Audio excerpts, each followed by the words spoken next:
Bom dia, pessoal. Estamos de volta, né? Que bom que nós podemos nos encontrar, mesmo que seja à distância e através das redes sociais.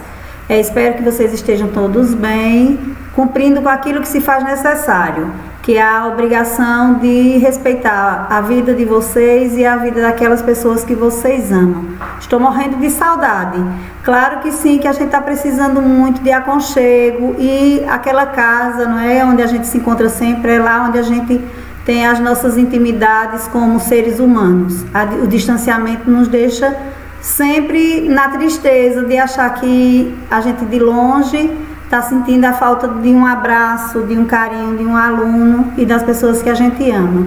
Então hoje a gente vai iniciar a nossa aula com a revisão sobre o primeiro bimestre. Todo o conteúdo do primeiro bimestre, daquilo que a gente trabalhou, a gente vai dar uma olhadinha. A partir daí, aí a gente sim vai começar com um assunto novo. Mas a gente precisa revisar e ver onde é que está necessitando de melhora, né? E vocês depois vão poder entrar em contato comigo através do grupo, perguntar onde é que estão as dúvidas de vocês e eu vou esclarecendo. Sempre no horário da aula. Eu não vou ter tempo de estar dando assistência em outros horários. Então, dentro do horário da aula, eu vou estar à disposição de vocês.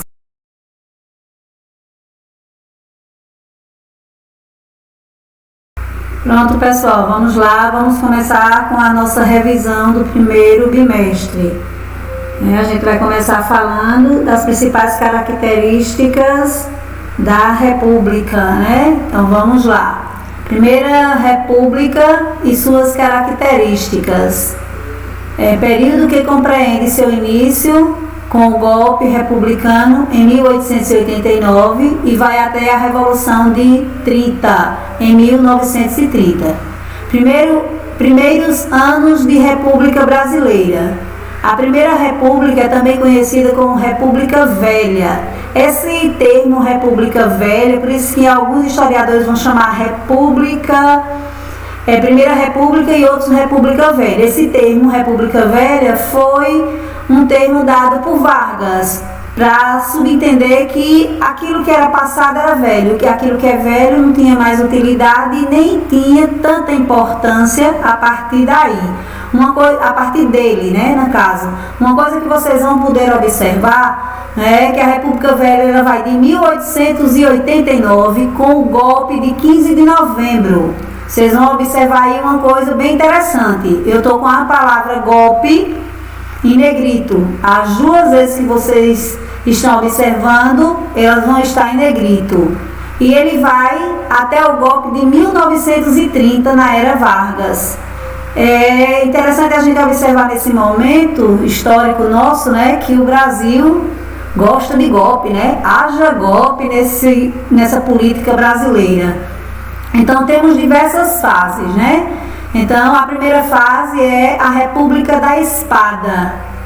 República da Espada, ela é governada pelos primeiros presidentes militares. Uma coisa que eu destaco aí para vocês não estamos falando de uma ditadura militar, né? Não estamos falando de ditadura militar, mas de presidentes militares que implantaram a República.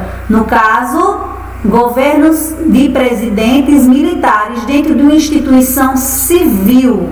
Tem uma grande diferença entre uma ditadura militar e um governo militar. Então nós sabemos que os dois presidentes dessa primeira república, eles eram militares. Deodoro da Fonseca, né, o primeiro, de 1889 a 1891. E o segundo, Floriano Peixoto, de 1891 a 1894. O que é que diferencia uma ditadura militar de uma república militar? Dentro da ditadura a gente tem a contenção de direitos. Então a gente tem que seguir aquilo que é nos dado como regra, como obediência máxima. Já aqui a gente está falando de um momento bem diferente, né? Vale salientar. Em provas que vocês futuramente vão fazer, vocês têm que saber bem essa diferença. Então, continuando. Destaque a essa primeira Constituição dessa primeira República, a Constituição de 1891. Então é outra coisa que eu quero que vocês entendam. Como aluno de 9º ano, a gente precisa dialogar, a gente precisa analisar, a gente precisa refletir, até porque daqui uns dias vocês terão que ter atitudes de eleitores, né? Vocês vão precisar ter essa atitude, e vocês vão precisar ter também consciência disso, de alguns pontos que a gente muitas vezes nos vetado de entender, porque não é colocado em xeque para a gente compreender. Então, o que é uma Constituição promulgada?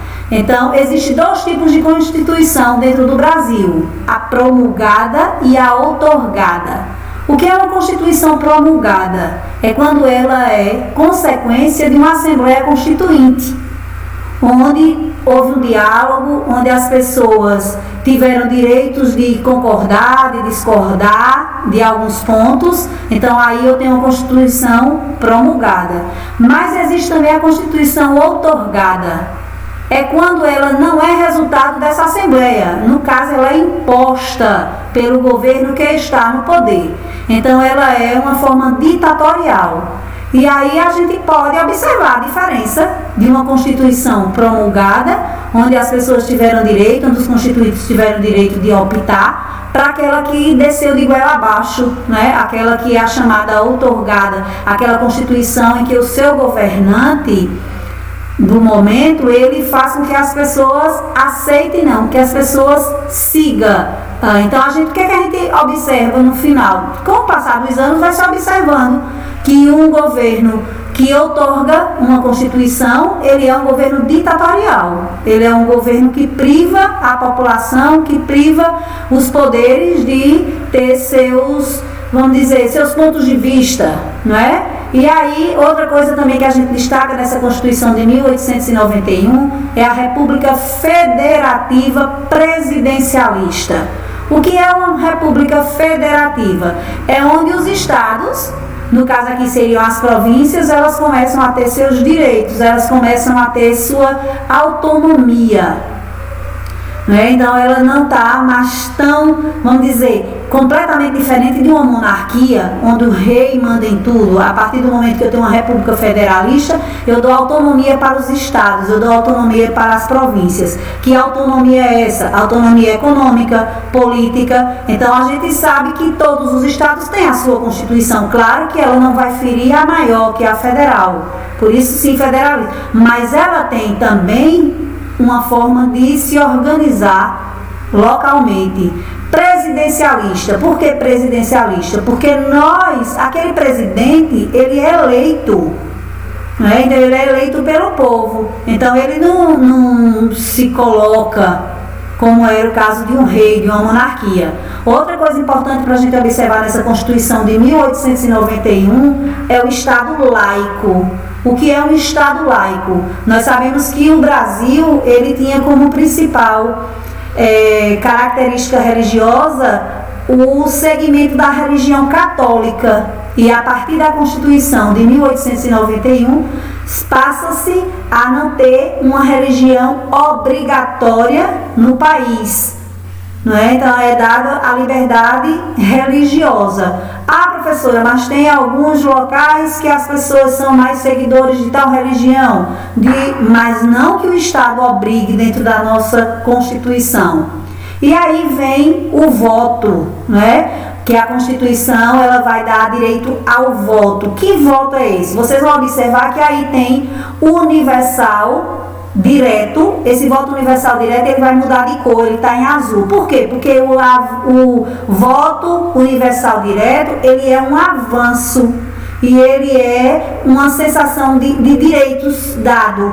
Por que universal? Todo mundo tem direito. Claro que não seria 100%, por isso que vocês vão ver aí que o masculino é o direito de voto masculino. Então a mulher não tem direito de votar nessa primeira Constituição. Ela não tem direito de votar porque ela é a dona de casa, ela seria aquela pessoa que não tem. Mas uma coisa muito interessante, ele é universal, certo?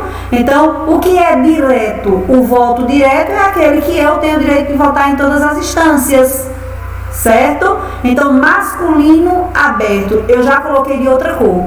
porque ele está preto e ele não está azul, porque é um avanço sim, só que é um avanço entre aspas, porque só o homem teve direito de votar. E aberto porque eu tenho que dizer em quem eu estou votando, eu tenho que gritar em quem eu estou votando, as pessoas têm que saber em quem eu estou votando. Que pessoas eu estou falando? Das pessoas das oligarquias, certo? Então é um avanço, um avanço pequeno, um avanço onde tem muita coisa a crescer. E outra coisa desse voto é o voto vetado aos analfabetos.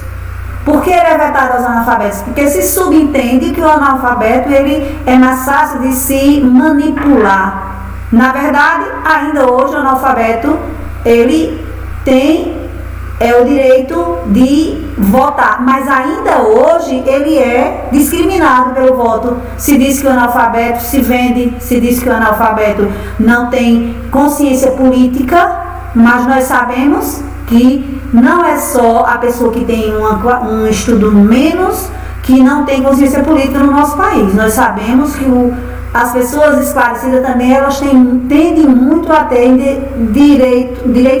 de terem sua vontade particular. Você votar de acordo com aquilo que você acha que você vai ser favorecido.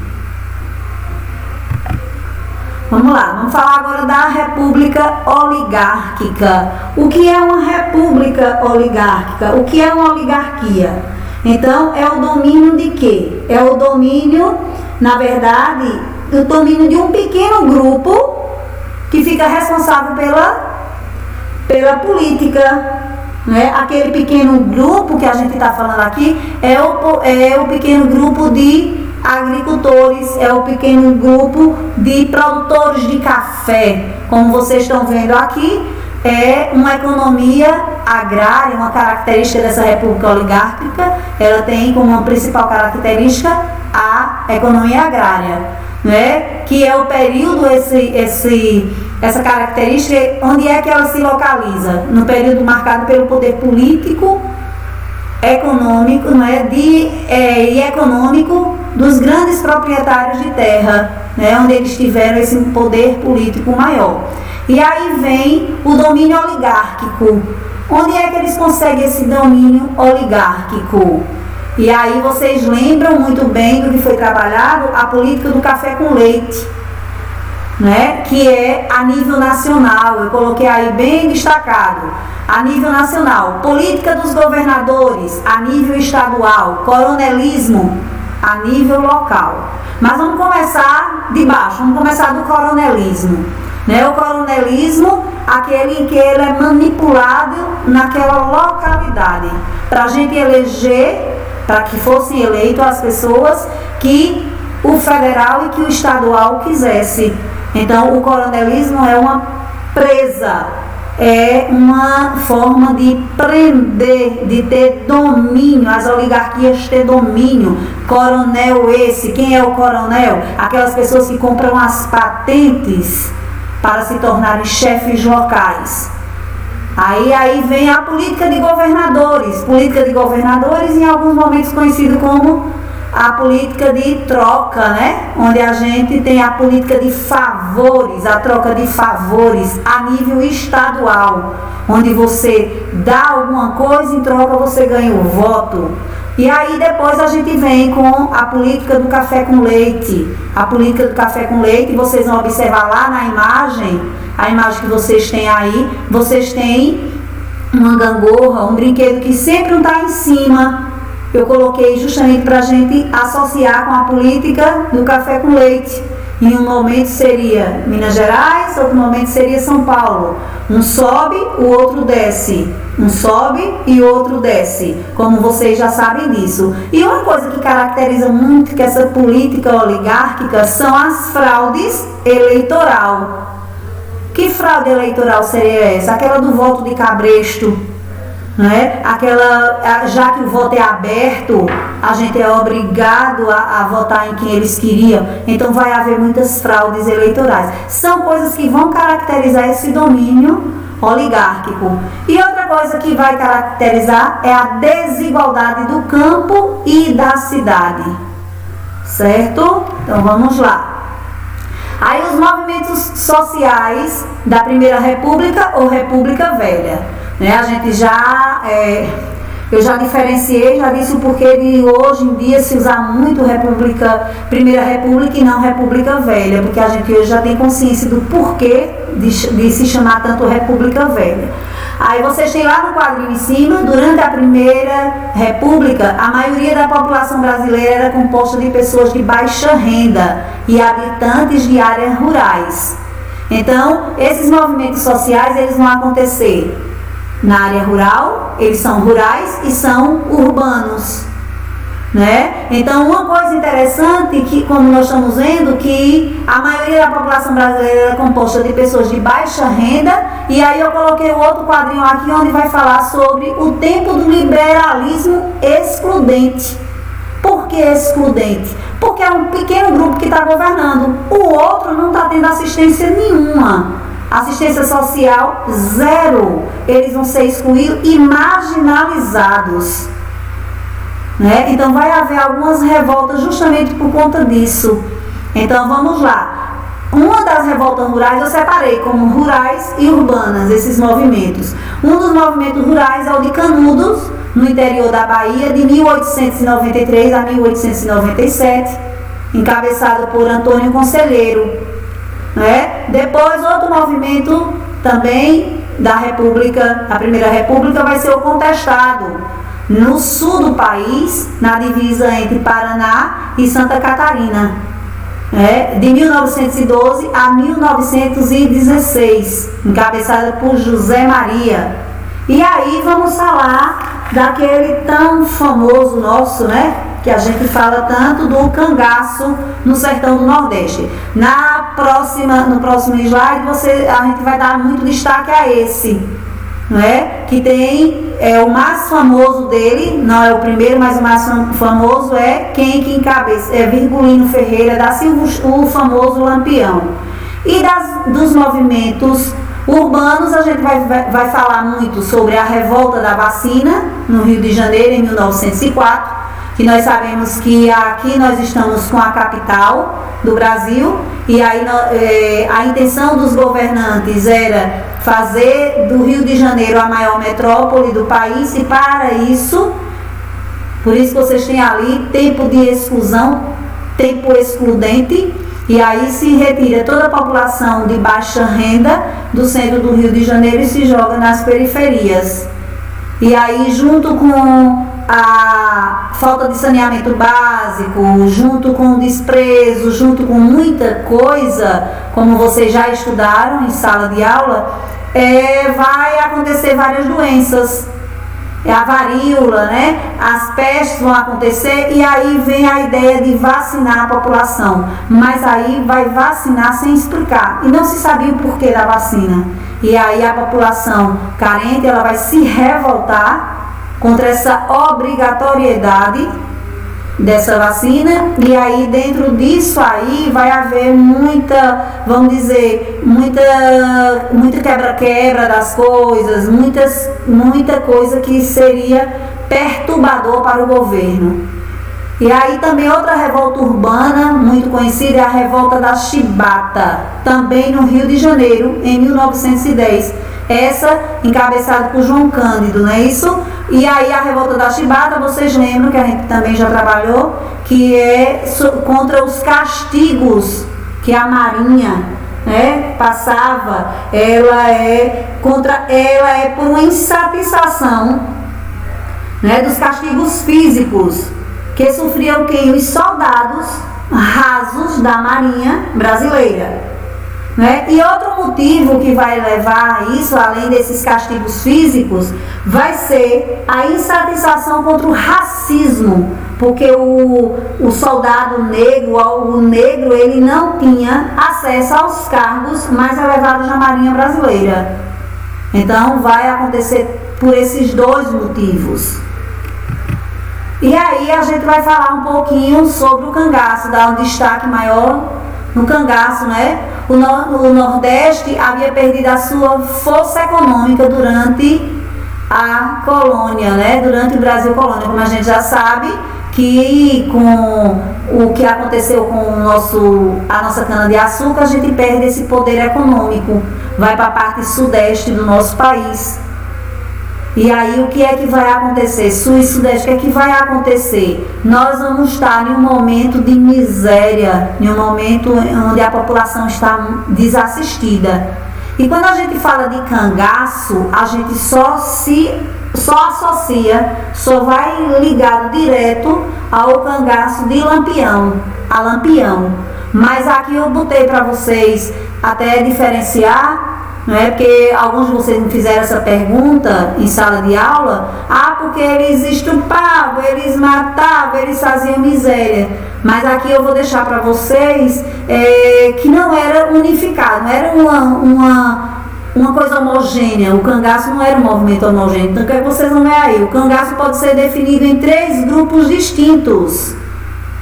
O de jagunço, né, os jagunços, que prestavam serviço para latifundiários, os coronéis, cobrando impostos da população local e realizando ameaças em nome do mandante. Né? Então vai ter um grupo que é conhecido como jagunço, aquele jagunço que, a mando do coronel, ele vai cobrar os impostos da população e, se você não pagasse, ainda sofria ameaças. Depois vai ter os cangaceiros mercenários. Quem são os cangaceiros mercenários? São aqueles que prestavam serviços a políticos locais, certo? E, por último, a gente fala dos cangaceiros independentes, que aí sim, esse grupo é o grupo de Lampião. Mas vocês vão ver, por que é que esses dois, os jagunços e os mercenários, não são tão falados? Porque eles tinham a proteção dos coronéis. Os jagunços tinham a proteção dos coronéis e os mercenários têm a proteção dos políticos. Os que vão estar em uma situação mais vulnerável vai ser o cangaceiro independente, que em alguns momentos também faziam alguns mandados, mas aí eles só faziam se quisessem. Né? Então, é aquele movimento social que a gente já conhece, que vocês pesquisaram, era só para dar uma clareada e até pontuar algumas coisas que a gente não tinha comentado. Então é isso, pessoal. O que eu quero é que vocês deem uma olhadinha no livro, dê outra viradinha, outra revirada nas folhas, estudem, olhem o que é que vocês têm de dúvida. Eu tenho essa primeira aula hoje para vocês tirarem algumas dúvidas e na quinta-feira, vocês continuam, vocês podem marcar e na quinta-feira a gente entra com a turma para ver onde é que está as dúvidas, o que é que tem de novidade, sempre no grupo. Por que no grupo? Porque a minha dúvida pode ser a dúvida do meu colega. Né? E se eu faço a pergunta e a professora esclarece, eu posso ter sido ajudada e ajudar alguém que também está precisando, certo? Então, durante a aula vocês podem tirar as dúvidas. Tchau, um abraço em todos.